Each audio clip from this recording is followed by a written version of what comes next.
Hello students, welcome to Max Neram. 11th standard Max, chapter 10, exercise 10.4 5th question பார்க்கலாம். y equal to bracket of cos x power log x கொடுத்துக்காங்க. பவரில் சொன்னாலே நான் என்ன சொல்லியிருக்கேன், taking log on both side போட சொல்லியிருக்கேன். அதை போட்டாச்சு, ஓகேவா? இப்போ ரெண்டு சைடு லெஃப்ட் ஹேண்ட் சைடும் லாக் பண்ணோம், ரைட் ஹேண்ட் சைடும் போனோம். அப்போ log y equal to log of cos x power log x. Clear? இப்போ நெக்ஸ்ட் என்ன பண்ணலான்னா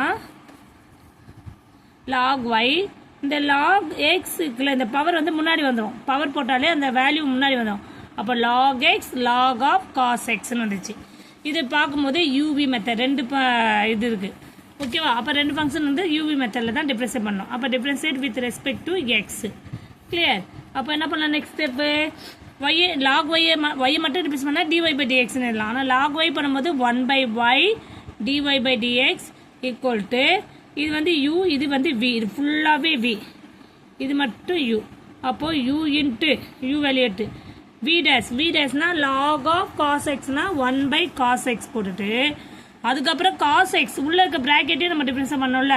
அப்போது ப்ராக்கெட் போட்டுட்டு 1/cos x d by dx of cos எக்ஸ்ன்னு போடணும், ஓகேவா? ப்ளஸ் லாக் ஆஃப் அதாவது வி வேல்யூ என்ன, log of cos x into u dash. Log எக்ஸை டிஃப்ரென்ஸ் பண்ணால் நம்மளுக்கு என்ன வரும், 1/x. அதை தான் இங்கே போடுறோம், ஓகேவா? புரியுதாமா? இப்போ என்ன பண்ணலாம், next step 1/y dy by dx log x d by dx of cos x இருக்குல்ல, இதை டிஃபரன்ஸ் பண்ணால் நம்மளுக்கு மைனஸ் sin x வந்துச்சு. Plus log cos x by x. ஓகேவா? புரியுதாமா? இப்போ நெக்ஸ்ட் ஸ்டெப் என்ன பண்ணலாம், dy by dx இந்த 1/y வந்து இந்த சைடு வந்துடும். அப்போது y இங்கே வந்துடும். போட்டு bracket of minus log x sin x by cos x plus log cos x by x வரும்.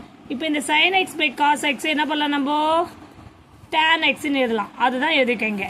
இந்த y வேல்யூவை நம்ம cos x log x first எடுத்துக்கோல, இங்கே பாருங்க, இங்கே எடுத்துக்கோல y கொட்டு cos x of log x அந்த வேல்யூ இங்கே சப்ஸ்டியூட் பண்ணுறோம் y இருக்கிறதுல, ஓகேவா? நெக்ஸ்ட் என்ன பண்ணலாம், log tan x போட்டாச்சு, log cos x by x போட்டாச்சு. இப்போ dy by dx equal to cos x log x log x cos x முன்னாடி கொண்டு இந்த மைனஸ் வழியை பின்னாடி கொண்டு வந்துடுறேன், ஓகேவா? நெக்ஸ்ட் ஸ்டெப் என்ன பண்ணலான்னா, இப்போ இதுக்கு மேலே நம்ம சிம்பிளிஃபை பண்ண முடியாது. அப்போ ஃபைனல் ஆன்சர் என்ன பண்ணலாம், நம்ம dy by dx equal to cos x log x bracket of log of cos x by x. இந்த ப்ளஸ் வேல்யூ முன்னாடி கொண்டு வந்துட்டு minus log x sin x. அவ்வளோதான், ஒன்றுமே இல்லை. இங்கே கொடுத்துருக்க இவ்வளோ தான் final answer dy by dx. கொடுத்துருக்க கொஸ்டின் திருப்பி சொல்கிறேன் பாருங்கள். y equal to taking log on both side அந்த வேல்யூவை போட்டு சப்ஸ்டியூட் பண்ணி யூவி மெத்தடில் ஃபார்முலாவில் போட்டு y வேல்யூவை லெஃப்ட் ஹேண்ட் சைட்லேருந்து ரைட் ஹேண்ட் சைடு போகும்போது ப்ராடக்டில் போய்டும். அப்புறம் y வேல்யூ லாஸ்ட்டாக சப்ஸ்டியூட் பண்ணி சிம்பிளிஃபை பண்ணி ஃபைனல் ஆன்சர் கொண்டு வந்துட்டோம். எல்லாருக்கும் புரியுதாம்மா? Thank you student.